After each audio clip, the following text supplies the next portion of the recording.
across our country, in towns large and small, America's beloved daughters and sons, who dared all, risked all, and gave all to preserve and defend an idea unlike any other in human history. The idea of the United States of America. And today, as a nation, we undertake a sacred ritual to reflect and remember, because if we forget the lives that each of those silent markers represent, mothers, fathers, siblings, spouses, children, if we forget what they sacrificed, what they made, so that our nation might endure, strong, free, and united, then we forget who we are. Who we are.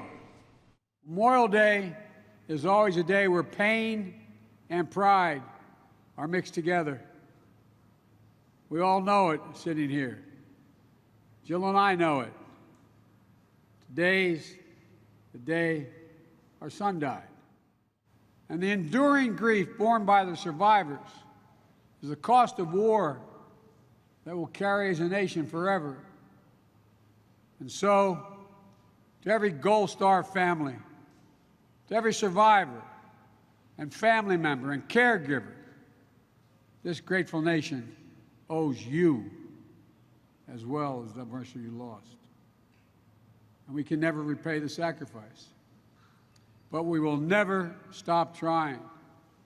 We'll never fail in our duty to remember. With their lives, they bought our freedom.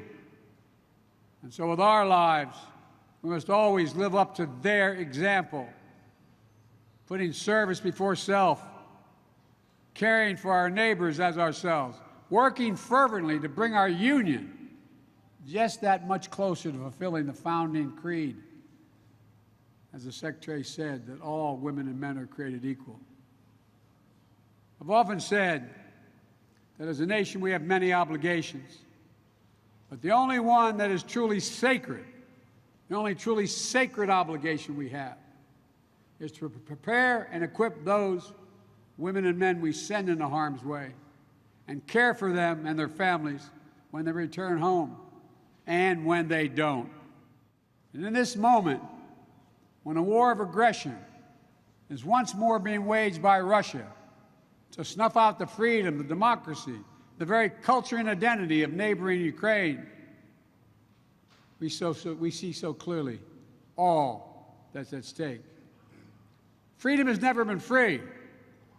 Democracy has always required champions. Today, in the perennial struggle for democracy and freedom, Ukraine and its people are on the front lines fighting to save their nation. But their fight is part of a larger fight that unites all people. There's a fight that so many of the patriots whose eternal rest is here in these hallowed grounds were part of. A battle between democracy and autocracy, between liberty and repression, between appetites and ambition of a few who forever seek to dominate the lives and liberties of many. A battle for essential democratic principles, the rule of law, free and fair elections, freedom to speak and write and to assemble, freedom to worship as one chooses, freedom of the press, principles that are essential for a free society. We've heard this a lot. We've heard this a lot over the years. But we're now realizing how real it is around the world in so many countries as I speak. These are the foundations of our great experiment. But they are never guaranteed, even here in America. Every generation has to defeat democracy's mortal foes. And into every generation, heroes are born, willing to shed their blood for that which they and we hold dear. Ladies and gentlemen, today we remember and we reaffirm freedom is worth the sacrifice.